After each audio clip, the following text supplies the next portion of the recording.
৫ আগস্টের পর আমরা বাঙালিরা কোনো কিছু শিখি বা না শিখি, অন্তত মানুষের বাড়িঘর ভাঙা এবং লুটপাটটা খুব ভালো করে শিখেছি। একদিকে এই বাড়ির মালিকের স্ত্রী হাউ মাউ করে কাঁদছে, অপরদিকে সেলফি আর ছবি তুলে আনন্দ উচ্ছ্বাসে মাতছে ধ্বংসকারীরা। এতদিন ছিল রাজনৈতিক প্রতিহিংসা, মূলত যে ব্যক্তির সাথে রেষারেষি আর শত্রুতা তাকে আওয়ামী লীগের নামের টেক লাগিয়ে দিয়ে আশেপাশে গ্রামের বিএনপির লোক বা অন্য রাজনৈতিক দলগুলোকে এক করে তার বাড়িঘর আস্থানাগুলো ভেঙে দেওয়া হতো।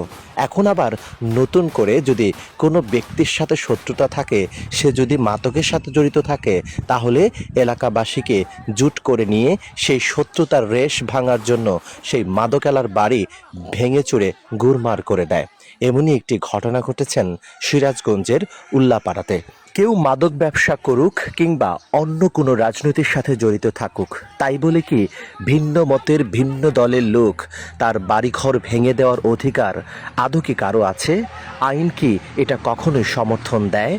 একটি মানুষের মাথা গোজাবার ঠাঁই সেটি ভেঙে দিয়ে আপনি আনন্দ উচ্ছ্বাস প্রকাশ করছেন, কিন্তু একটা বার ঠান্ডা মাথায় ভাবুন, এই ঘর বাড়ি যদি আপনার হতো তখন কি করতেন? মাদকের নামে এই ধ্বংসলীলা প্রশাসন দেখার পরেও যদি চুপ থাকে, তাহলে আগামীতে গৃহযুদ্ধ হওয়ার বেশি দিন লাগবে না।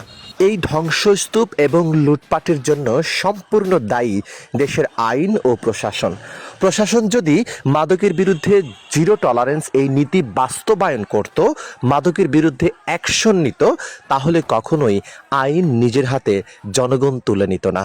আর যখন আইন নিজের হাতে তুলে নিচ্ছে, সেটাও যখন দেখে না দেখার ভান করছে প্রশাসন, আবার ওদিকে মাদকের বিরুদ্ধেও অ্যাকশন নিচ্ছে না, তাহলে দিন শেষে তো গৃহযুদ্ধ ছাড়া আর কোনো সমাধানের উপায় নেই। দেখা যাক দিন শেষে এই অভিযান আর এই হানাহানি কাটাকাটি। কি বুঝলা বাংলাদেশের মানুষ? এটা হচ্ছে মাদককারীর বাড়ির বিচার হচ্ছে।